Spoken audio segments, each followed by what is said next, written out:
Hello dear students, in last lecture we have discussed about the phylogenetic approach, which was on the basis of that phylogenetic approach.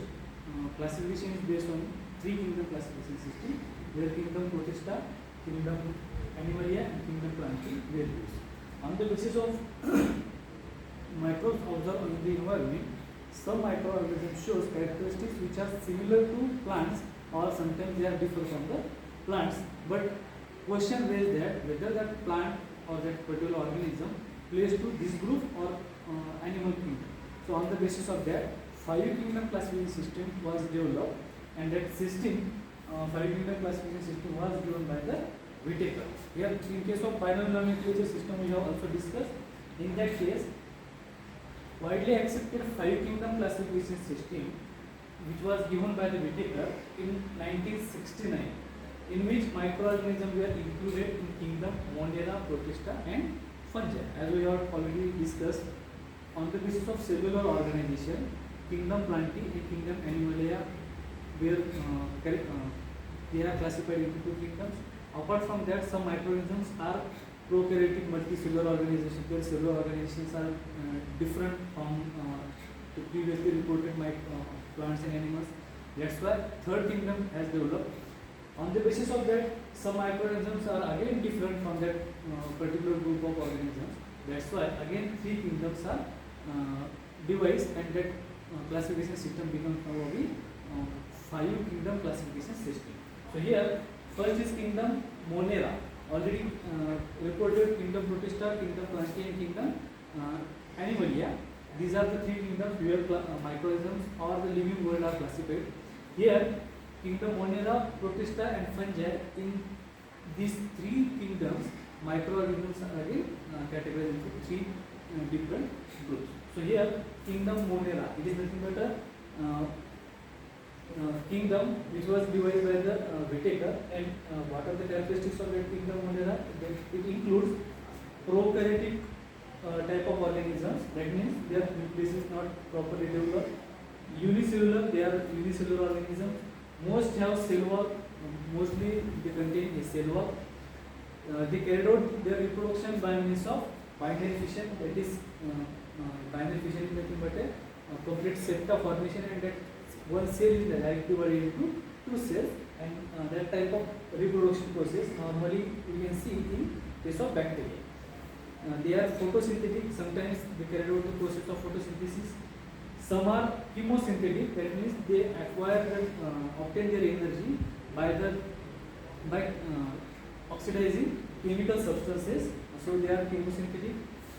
They acquire nutrients by absorption. Their mode of nutrition, or they acquire their nutrition by means of absorption. An example is bacteria. So it is nothing but the characteristics of kingdom Monera. Now kingdom Protista, another kingdom. It includes a group of eukaryotic organisms.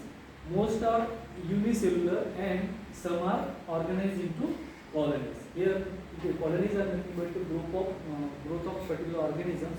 You can say on solid media that growth is called as colony. Cell wall present in some organisms, cell wall is present. Reproduce mostly asexual, that means asexual mode of reproduction they carried out. Sometimes by means of sexual reproduction, or in case their reproduction is carried out by both ways, that is asexual and sexual mode of reproduction. Some are photosynthetic, that means they have ability to carry out the process of photosynthesis. They acquire nutrients from environment by means of absorption and ingestion, that means they ingest the particular group their substrate or their food, or by means of absorption. So an example of that kingdom, that is kingdom Protista, is algae. It resembles like say plants. That means it has an apparatus like chloroplast, or they carry out the process of photosynthesis. They are eukaryotic, that means they are included in the kingdom Plantae kingdom previously. Cellular is cell is multicellular, or organization of organisms are properly developed. Example is another protozoa. It resembles, looks like animals, but they are unicellular group of organisms. And eukaryotes, which resembles both like plants and animals. So depending upon the different group of organisms, whether they are looks like a resembles like a plants, but they show the characteristics like animals. But some organism which resembles like an animal, but they show the characteristics of plants. So on the basis of this, classification system is again developed. So here third kingdom, that is kingdom fungi. It includes eukaryotic group of organisms. It is highly developed nucleus. They are unicellular or multicellular. Either they are unicellular organization you can form, or multicellular organization you can form. Cell wall present. Difference between the composition of cell wall you can find. In case of cell wall fungus we can form chitin in large amount, but in case of plant we can form cellulose in large amount. In case of bacteria we can form peptidoglycan in large amount. So depending upon the composition of cell wall, they are again categorized. They carry out their reproduction by means of sexual and asexual mode of reproduction. Okay. Acquire nutrient by absorption of organic matter and from dead organisms. Normally you can say fungus are saprophytic. That means they grow on a dead and decomposing material. That's why they acquire their nutrition by means of absorption of organic matter from dead and decaying materials. Example is molds, yeast and mushroom. These are nothing but the example of fungus, and it is the characteristics of kingdom fungi.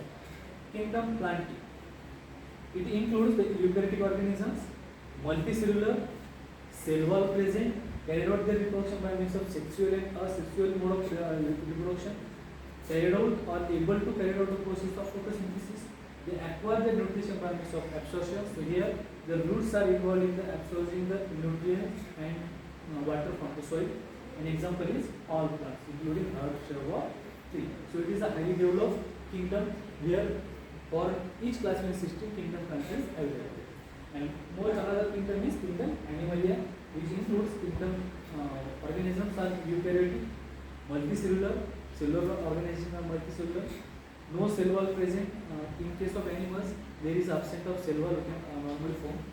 Primary sexual reproduction, they carry out the process by means of sexual reproduction. That means sexual organs are involved in the reproduction process.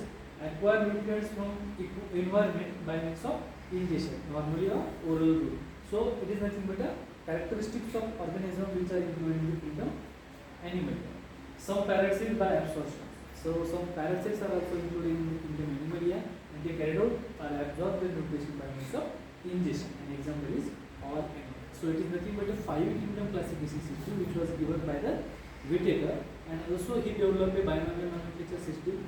On that basis, organisms are classified by using a scientific name. Okay. In another way, we have to discuss about the 3-domain classification system which was given by the Charles Wood. Here, organism or the living world we have already distinguished into 5 groups, that is kingdom Animalia, animal plantae, kingdom Monera, kingdom fungi, and kingdom Protista. So apart from that, some organisms are normally present in extreme environment. So they resembles like a bacteria, but they present at extreme environment with respect to the physical parameters. They show their cellular composition different from that particular simpler bacteria, or they are categorized into 3 again domains. So that domain system is again placed in a higher position in that classification system.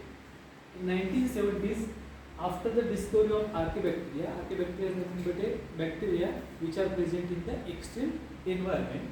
Scientists suggested that this organism represented a third cell type, that is prokaryotic, eukaryotic, and it is nothing but a third type of cell. They proposed another scheme for the evolution of living things from a universal common ancestor. On the basis of that, they proposed a theory. For that, they are evolved from a common ancestor, but depending upon which type of habitat they harbor, they adopted that particular condition, and on the basis of that, their cellular compositions are changed. They hypothesized eukaryotes give rise to a eukaryote directly rather than the prokaryotes. That means eukaryotic organisms are evolved from the eukaryotic organisms, while in case of prokaryote, they are evolved from the prokaryotic ancestors. In 1990s, Wu suggested a new taxonomic rank, that is domain, which is above the level of kingdom. the three kingdom domain which was given by the Charles Wood. He proposed the three kingdom or three domain which was higher level of classification, which was placed above the five kingdom classification system. So here the first kingdom, that is the kingdom Eukaryota, that means which contain all eukaryotic kingdoms. All this out of just five kingdoms, the group which contain the eukaryotic group of organisms, they are included in the kingdom Eukaryota, or all the eukaryotic organisms are placed in that domain. Kingdom Animalia, kingdom Plantae and Fungi and Protista. All these four kingdoms are included into kingdom Eukaryota. Another domain is domain Bacteria. That is Eubacteria, or we can say Cubacteria. So it is another domain. The third domain, that is Archaea. It is nothing but the third type of cells. Archaea exhibit many different from the bacteria. They are different in different characteristics from the bacteria. So it is a third domain.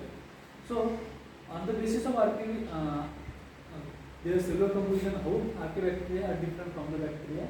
What are the different cell membrane structure? In case of Archaebacteria, cell wall present but no composed of peptidoglycan. While talking about the bacteria, we can say cell wall of bacteria are normally composed of a thick layer of peptidoglycan or thin layer of peptidoglycan, or abundant present peptidoglycan in case of bacteria. In case of Archaebacteria, they cell wall present but not composed of the peptidoglycan. Composition of cell wall is changed in case of Archaebacteria. First amino acid in protein is not a methionine like in other bacteria and eukaryotes. Normally when we discuss about the replication or protein synthesis, here methionine plays an important role, where first amino acid which was included into the process is nothing but a methionine. But in case of Archaebacteria, the first amino acid is not methionine. So on that basis, they are again different from the all bacteria and eukaryotic organisms. DNA contains histone-like protein. Similar to eukaryotes, bacteria have no histone protein. In case of eukaryotic chromosome, histone proteins are bounded by the histone proteins.